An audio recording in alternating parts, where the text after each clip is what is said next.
Good morning, good afternoon, good evening, wherever you are in this world of ours. I truly hope you're safe and you're well. I'm Aaron David Miller, a senior fellow at the Carnegie Endowment for International Peace, and welcome to Carnegie Connects, a series of conversations on issues of critical importance to America and to the world. Today, it's also a historic event for Carnegie Connects. It's the first in-person session we're doing, and it's on a very timely topic. Iran. We will be doing a second conversation later this month on the Israeli angle. The headlines after a year since October 7 look pretty grim, and the trend lines are potentially worse. We're facing three unresolved conflicts between Israel and Hamas, Israel and Hezbollah, and Israel and Iran. And they show very little prospects of ending. In fact, I would argue they are the three conflicts that will likely frame this part of the region for the foreseeable future. The Israelis have maintained escalation dominance in each of these conflicts, but Iran has a vote, as does Hamas and Hezbollah. And it's not at all clear right now as to whether or not military successes can be actually converted into credible deterrence, security, let alone political agreements. I can think of no two better humans on the planet better equipped to deal with the questions that we want to ask and answer today. Let me summarize them first. Number one, how has Iran acted in response to Israel's military campaign over the last year, particularly over the last 2 weeks? Number two, October 1st, which was a significant strike by ballistic missile strike by Iran against Israel. What does this tell us about Iran's greater or lesser risk for taking risks? It's risk for tolerance. Number three, which I think is critically important, although we don't know much now, is how are the Iranians likely to react to whatever the Israelis do in coming days? And number four, what does the future hold for Iran in the region with respect to the nuclear issue and relations with the U.S.? I want to welcome Suzanne Maloney and Karim Sadjadpour to Carnegie Connects. Brief introduction. Suzanne is the Vice President and Director of the Foreign Policy Program at Brookings, where her research focuses on Iran and Persian Gulf energy. Prior to being named Vice President and Director, Suzanne served as a Deputy Director of Foreign Policy for 5 years. At Brookings, she's a leading voice on U.S. policy toward Iran and the broader Middle East, testifying before Congress, briefing policymakers, and engaging with government, nonprofit organizations, and corporations. Suzanne also serves on the External Research Council for the National Intelligence Council and is a frequent commentator in national and international media. Karim Sadjadpour is my colleague here at Carnegie, where he's a senior fellow, focusing on Iran and U.S. foreign policy toward the Middle East. He is a contributing writer at The Atlantic, frequent guest on media outlets such as PBS, NPR, and CNN. He regularly advises senior U.S., European, and Asian officials, has testified numerous times before Congress, and is an advisor to the Aspen Institute's congressional program on the Middle East. Let me welcome you both, Suzanne. So the first set of questions, to you first, Suzanne. Give us a sense of your assessment of how Iran sees and calculates events with its proxies with respect to October 7. And second, how have the recent Israeli military actions affected those calculations? Well, those are big questions, Aaron, and I'm really pleased to have an opportunity to talk about them with both you and Karim, who have an incredible storehouse of knowledge on the region and on Iran in particular. With respect to Iran, I think we saw both in the run-up to October 7th and in the immediate days after October 7th, the foreshadowing of a strategy which has played out over the course of the past 12 months. On October 3rd, Ayatollah Khamenei, the supreme leader of Iran, gave a sermon in which he, engaged in the fairly typical for the regime anti-Israeli and anti-Semitic invective But there's one kind of chilling note that he sounded, which certainly in the aftermath of October 7th seems even more ominous. He said, Israel will die of rage. This is a kind of hint of the long-standing approach that Iran has had toward Israel, this conviction that Israel was destined to fade from the page of history, to use a loose translation of some of the Persian phrases that are invoked frequently by the regime, the expectation that Israel will collapse of its own weight, of its own dysfunction, of its own internal and external issues, and that Iran's strategy was never necessarily to launch a war against Israel, but to help to foster the conditions that would facilitate Israel's demise.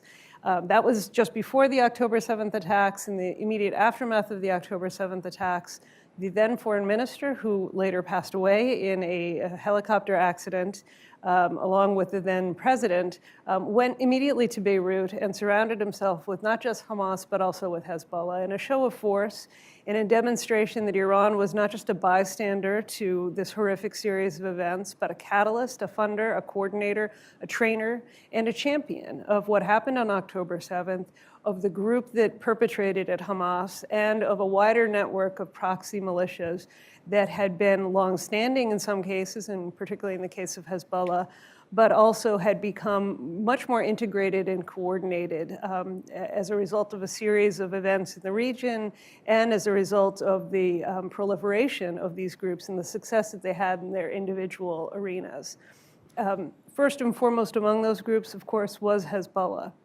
And so the events of recent days, the assassination of Ismail Haniyeh, first in August, and then the political leader of Hamas, and then of Hassan Nasrallah, the long-standing leader of Hezbollah, are a huge blow to Iran's strategy, because Iran has relied on these relationships for many, many decades. But they haven't necessarily incapacitated either group. Even 12 months of war has not necessarily eroded Hamas's capability to continue to wreak havoc and conduct attacks and missile and rocket attacks against Israeli citizens. The same is true of Hezbollah. And so I think that, Iran has suffered some very serious blows over the course of recent weeks. But the consistent strategy that they have is one that they're likely to stick with, because from their perspective, it has been working. It has succeeded in shrinking the borders of Israel in terms of persuading tens of thousands of Israelis to have to leave their homes in both the south and the north because of missile barrages from Hamas and Hezbollah. It has contributed to Israel's delegitimation on the international stage.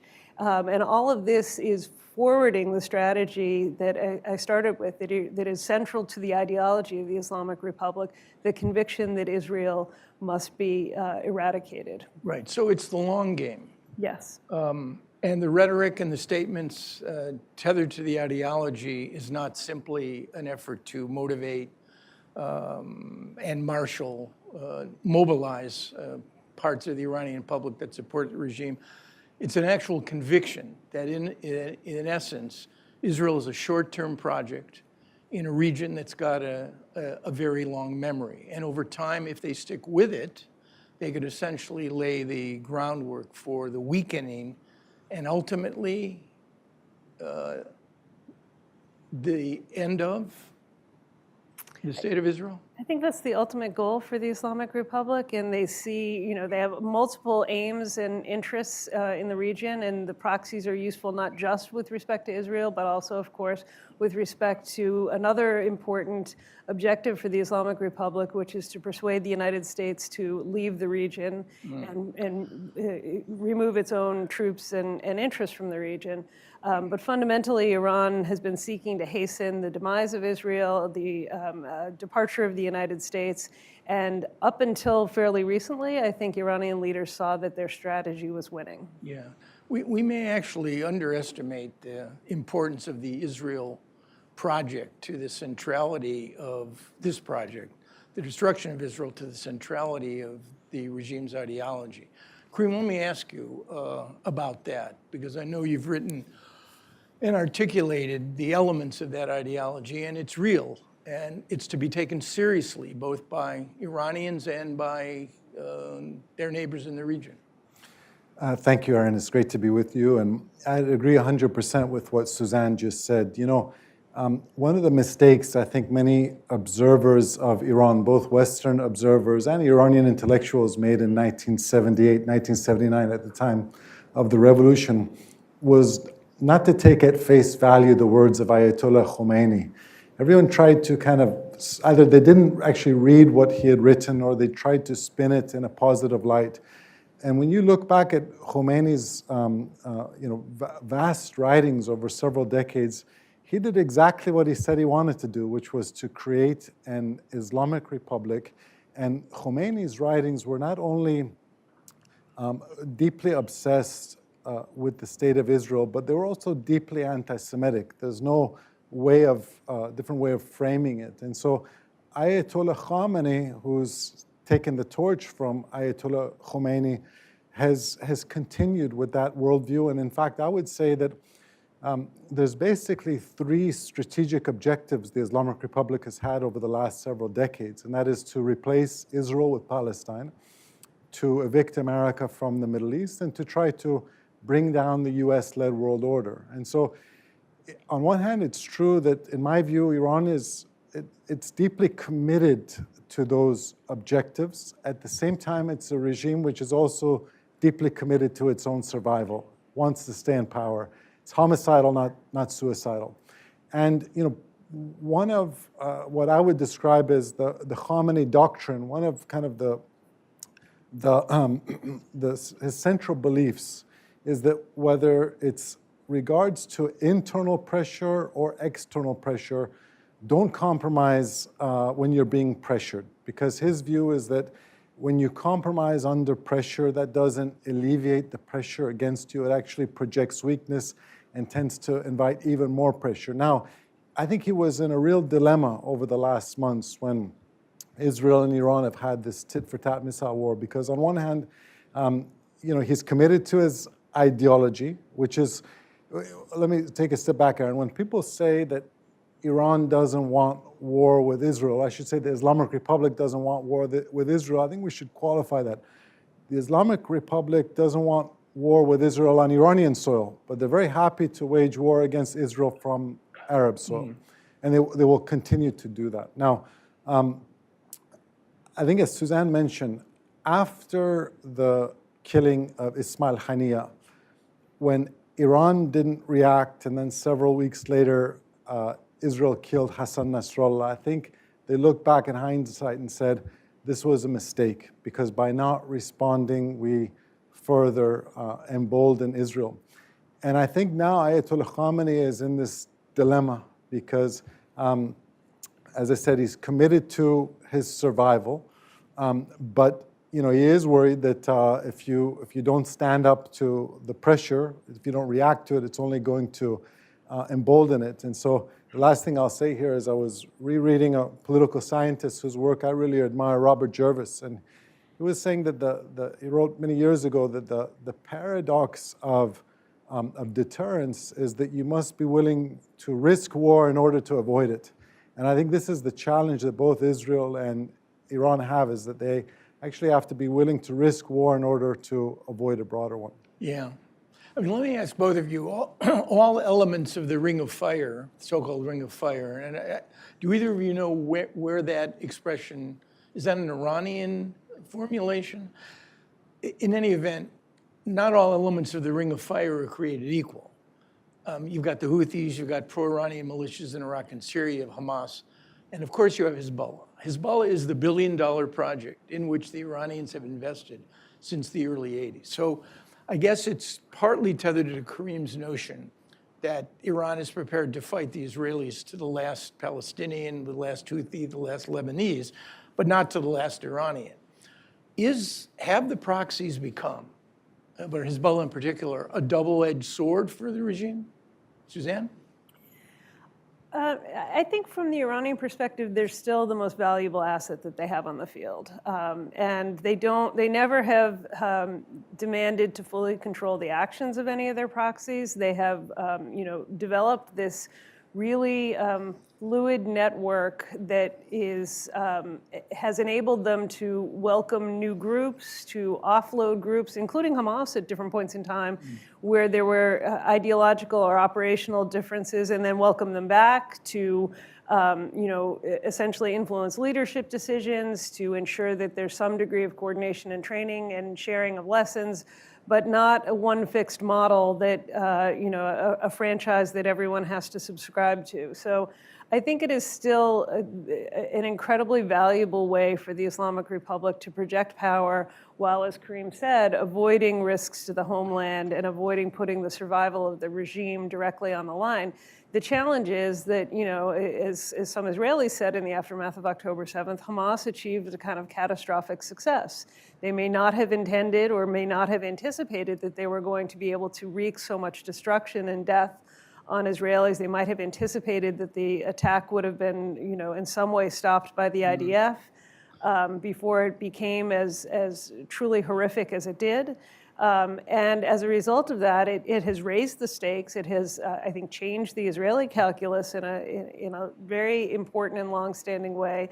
And it has put Iran directly in the crosshairs. And I don't think that that's an accident. I do think that the decision to go after Nasrallah personally was one that the Israelis had to anticipate would invite an Iranian response. They had already seen Iran willing to cross a threshold that hadn't previously crossed in April with the first direct attributable attack against Israeli territory. And they had to recognize that given the longstanding investment, as you said, that Iran has made in Hezbollah, given the personal relationship between Hassan Nasrallah and elements of the Iranian leadership, that Iran would then take the bait. And now that they've taken the bait, Iran is probably in a much weaker and more vulnerable position than it has been at any time since October 7th. Yeah. So the proxies, in a way, have come home now to roost. And I just wonder if part of the Israeli calculation in bringing the fight directly to Iran proper isn't an effort to break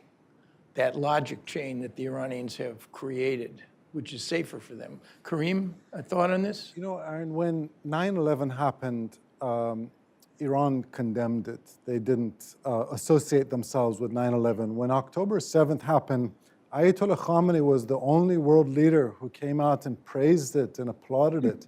And so this was a decision to start launching strikes from Lebanon against Israel, for the Houthis to get involved, in some cases for the Shia militias to get involved, and for Iran to go after U.S. interests in the region as well.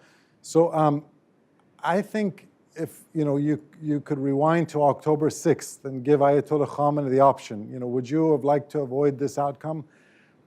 I think he's happy with, even given the cost that Iran has endured, because he's most comfortable when the region and the world is focused on Israel killing Palestinian innocents, and for Palestine to be the central issue in the world.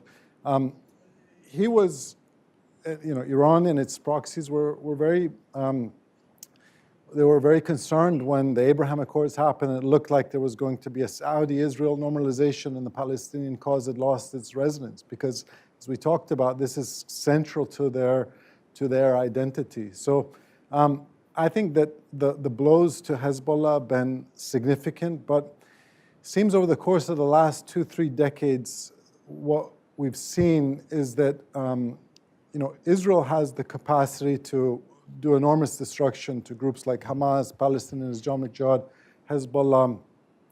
They don't have the capacity to conduct a day after plan. When I hear a lot of my Lebanese and Palestinian friends say, well, what is Israel's day after plan? Well, they don't have any mandate from the Palestinian or Lebanese population to rebuild those societies. So the rebuilding process is usually the United States and European and Gulf Arab responsibility. They try to rebuild those societies, and then Iran comes in and rebuilds them militarily. And I suspect, going back to your first question to Suzanne, that's still the long game that Ayatollah Khamenei is playing, that we're still committed to this fight, we're still committed to these proxies, and we're committed to rebuilding them. And again, I think what we needn't confuse is that being Iran is not, in my view, it's not, I wouldn't describe it as pro-Palestine, it's anti-Israel. Its official slogan is death to Israel. It's not pro-Palestine, it's not long live Palestine, it's not even long live Iran. And so these are two different things. They're continue to be committed to Israel's eradication. Let's move on now to the second set of questions that deal with October 1st.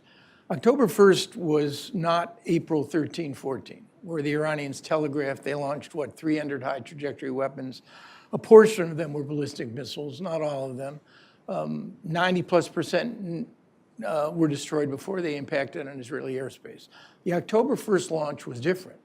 180 plus ballistic missiles from launch to impact is 15 minutes, very little warning time. And the targets, a couple air bases, Mossad headquarters, which is not in a undensely populated urban area.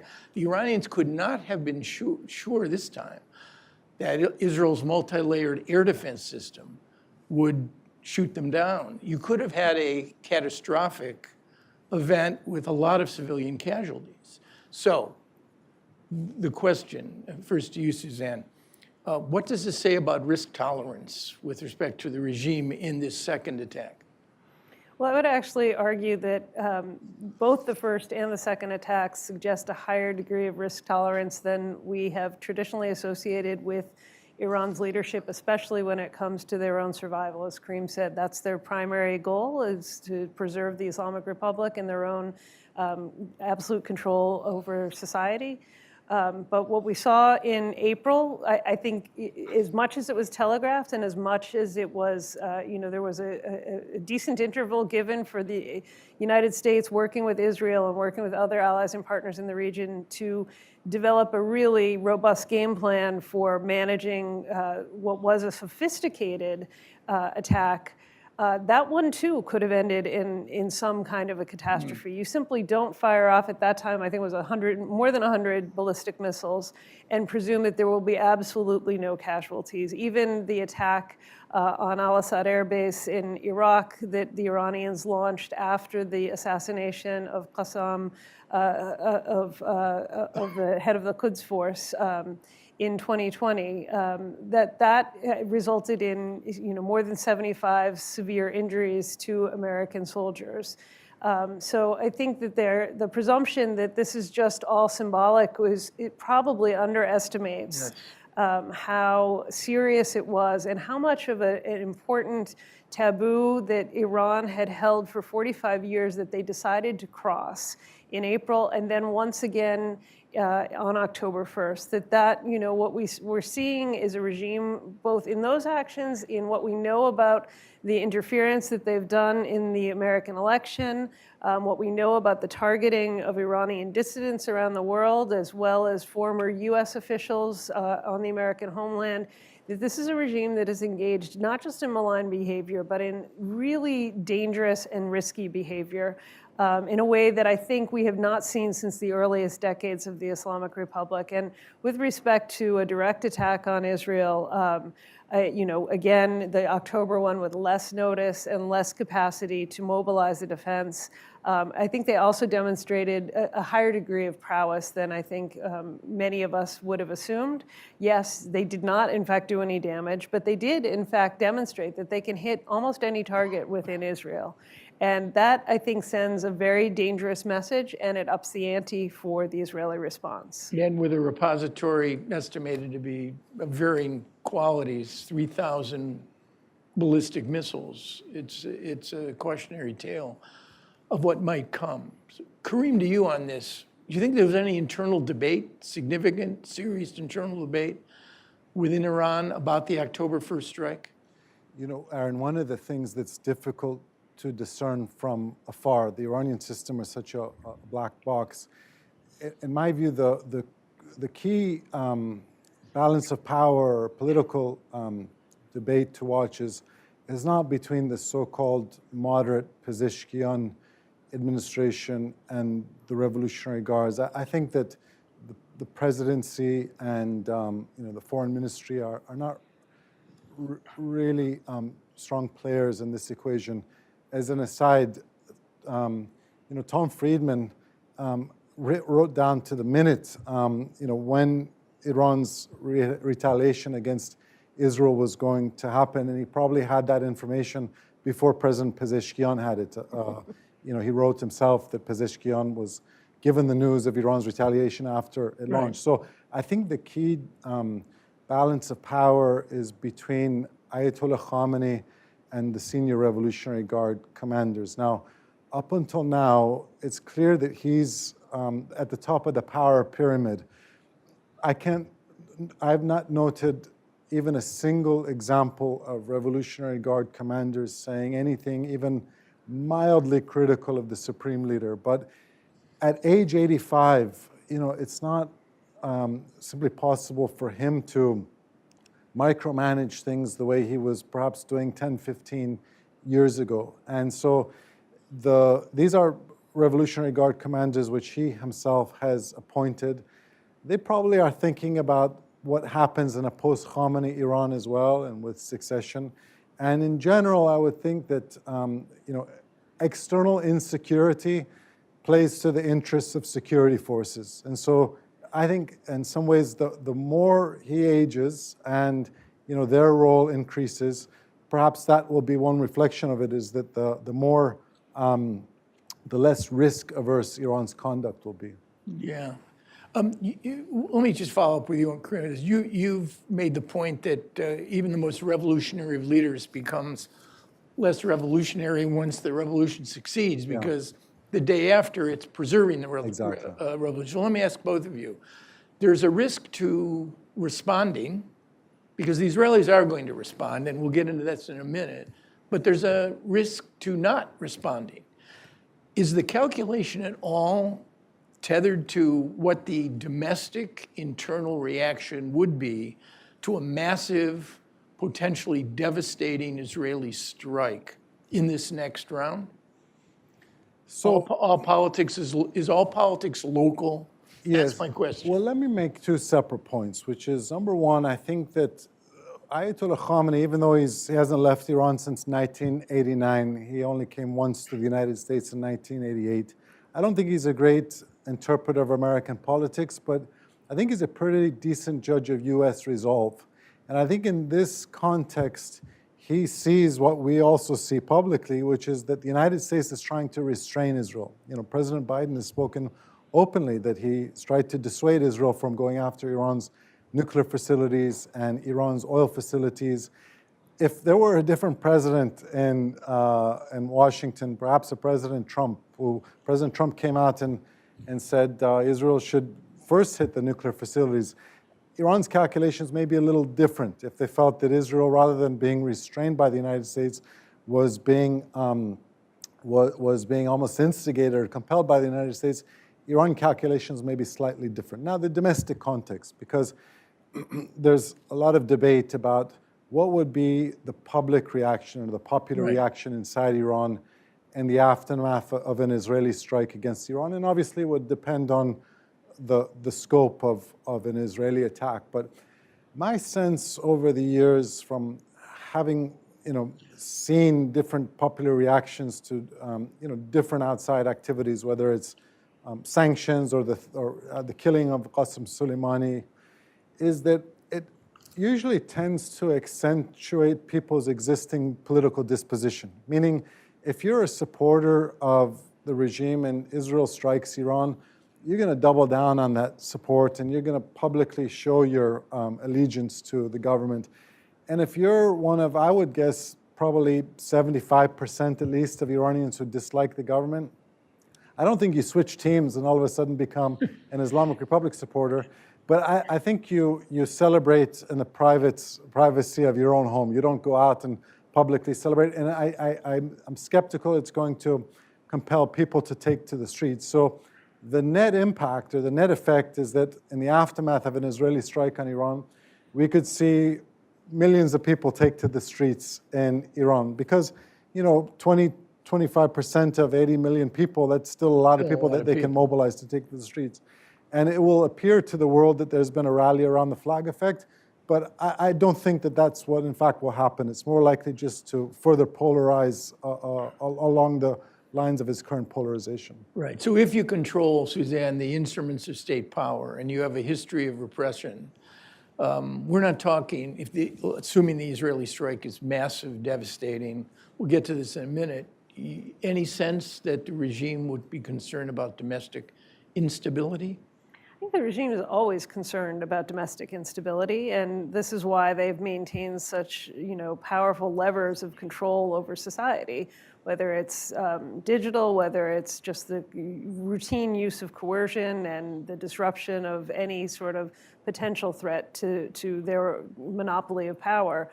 The Islamic Republic's leadership has perfected the art of staying in power, and they would, that would be a priority for them in the aftermath of any Israeli strike. I agree with Karim that whatever rally around the flag effect there might be, and as he said, there would likely to be some kind of officially sponsored demonstrations, as well as genuine distress on the part of many Iranians. It certainly won't, buoy the popularity of the system itself. Iranians are perfectly able to calculate the degree of complicity their own leadership has had in the current set of circumstances. And if it comes back to hit the Iranian population writ large, I think their ire will be as much trained on their own leadership as it is on whomever it is that might affect that harm. Yeah. All right, let's move to the third piece of this, which is, we talked about what we know, what we've observed, what's actually happened. Let's talk about what we don't know. So it's October 10th.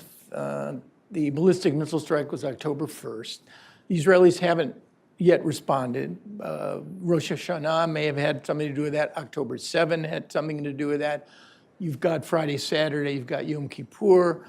You've got the whole issue of the relationship between Netanyahu and Biden, the phone call that finally took place, which there's been no readout, which frankly, no readout of real substance, no leaks. The analytical community seems to be divided between those who argue the Israelis will confine themselves to military targets, launchers, production facilities for missions, IRGC, Iranian Revolutionary Guard Corps, command and control, and those who argue either the target set will expand to include economic infrastructure and nuclear sites, or it should expand. You have very strong views in this town about what Israel should do, and I suspect you've got strong views in Israel as well. We don't know what the Israelis are going to do. But examining the sort of range of potential character of strikes, is it possible for you to speculate on what you think the Iranian response to that would be? I'm assuming there will be a response. So it'll be around 2, or maybe not. So Karim, let me ask you, is it conceivable that the Iranians will not respond to a significant, serious strike in this second round? They'll be put into an incredibly difficult position because Iran and its proxies are most effective when they have the element of surprise. So October 7th was a great example of that. No one was paying attention. Israel was asleep, and they pulled off a very devastating attack.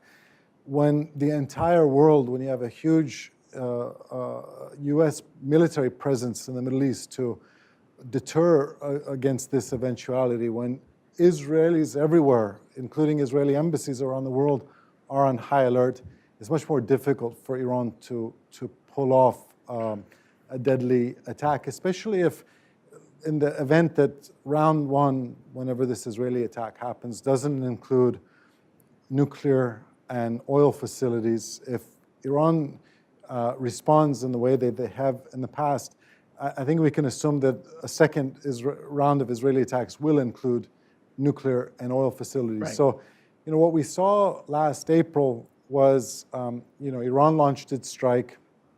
President Biden told Netanyahu to take the win. Israel launched a very precise strike on Iran, and that was the end of it. I think that would be their ideal outcome if they could avoid an escalation against a much more powerful adversary. Suzanne? I think it's very context dependent. How the Iranians respond will inevitably be framed by precisely what the Israelis do. And as you say, there's just a wide range of potential targets. The nuclear program, oil and gas facilities, which would have some appeal, I imagine, for Israel in terms of reinforcing the economic coercive policies that have seemed to have become less effective over time. And potentially also contributing to desired outcomes in the U.S. presidential election as well for the Israelis. There's also the idea of hitting, symbolically important targets for the regime. There's also the concept, as you said, of targeting military sites, and you could imagine that there would be American support for something that might be a twofer if it actually reduced Iran's capability to produce and disseminate missiles, not just to its proxies in the region, but also for Russian use as well.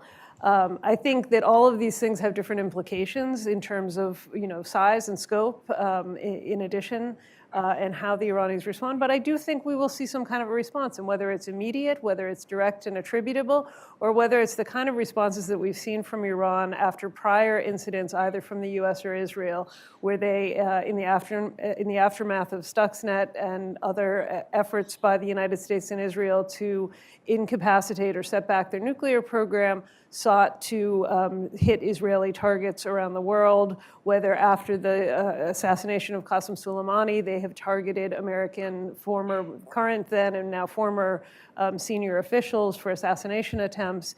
I think there's the other potential shoe to drop with all of this, which is what we've been hearing over some weeks from Iran, an increasing clamor around embracing the nuclear program itself. And that, frankly, has to be a real concern for the Biden administration and for other governments, because, in effect, we have been self-deterred by the concern that Iran would take some kind of point of no return step on the nuclear program, either to announce or to leave the NPT or to kick out the International Atomic Energy Agency inspectors fully, and completely abandon any effort to abide by any of the constraints under the original JCPOA. An Iran that goes for broke on a bomb it creates an even more dangerous situation in a region that is already on fire, in a region that this administration and whomever follows it does not want to be its central priority on the international stage. Enter the United States, which seems to me, if you go 1, 2, 3, 4 rounds, and the Iranians have no choice but to, the Israelis escalate, the Iranians respond with more ballistic missile attacks. The U.S. has committed itself clearly to defensive operations. I can see a situation, however, particularly if oil infrastructure is involved, Saudi Arabia gets involved, September 2019, pro-Iranian groups start striking bases where Americans are deployed, that the U.S. actually engages moves from defensive to offensive operations. Now, I'm not predicting it. We're 20-some days out from one of the most consequential elections, arguably, maybe not arguably, in modern American history. That has to be taken into account. But you raise a nuclear issue, so let me pose a question to both of you. It gets us to the final notion of where we go. Iran has seen two of its two most important instruments of deterrence weakened, all right? I mean, Nasrallah is dead, Hezbollah is not. Hezbollah and the contingency of Hezbollah's arsenal of high trajectory weapons, and despite the threat that Iran's ballistic missiles pose, 2 strikes have not done the kind of damage the Iranians may have intended. Thinking through the regime's view of deterrence, does this incline them to think more seriously about taking another step toward weaponization? Is it possible even to? I mean, Aaron, undoubtedly the discussion in Iran has already begun, and they've, in the past, several years ago, you wouldn't hear public voices calling for weaponizing the nuclear program. couple of days ago or yesterday, I think several dozen MPs came out and they said we need to revisit our defense doctrine. I think probably with the blessing of the Supreme Leader, you've had senior officials who say this is purely now a political decision, as the US CIA has said, that we have the technical capacity to do this whenever we want to. I would just say for Ayatollah Khamenei, there are two real risks if he wants to pursue the possibility of weaponization. Number one, he has to know very well that their nuclear program and their entire system, frankly, has been pretty thoroughly infiltrated by Israeli and US intelligence. I mean, there's discussions now that even the successor to Qasem Soleimani, Ismail Qani, is being scrutinized for either himself or his team having leaked information to the Israelis, which led to Nasrallah's assassination. So it's a program which, probably there's been no country and its axis which has been the target of more sophisticated assassinations, intelligence plots, sabotage acts in modern history than Iran. So it's a program which is pretty thoroughly penetrated. That's one thing. So in the event that he wants to put his foot on the nuclear accelerator, that's going to trigger some tripwire. The second thing is that, and my colleague George Perkovich pointed this out to me a few years ago, and it's a very telling observation which I'm writing about now, which is that a lot of autocrats, civilian autocrats in history, have worried that if they actually cross the nuclear threshold, it alters their balance of power, and it can cede power and shift power to the military, who ultimately will be controlling the nuclear codes. And I think Ayatollah Khamenei, if his goal is to preserve Iran being a theocracy ruled by clergy, not the military, or he's thinking about succession and the possibility that maybe his son can succeed him, empowering the Revolutionary Guards with a nuclear weapon may also not be in his interest. Yeah, it's a fascinating point. We're running out of time. We'd raised the reporting on Ismail Qani, the successor to Qasem Soleimani. Apparently, the reporting is that he had a heart attack under interrogation because he's been accused of actually funneling information to the Israelis. He was supposed to attend a meeting with the putative successor to Nasrallah, and he begged out at the last moment.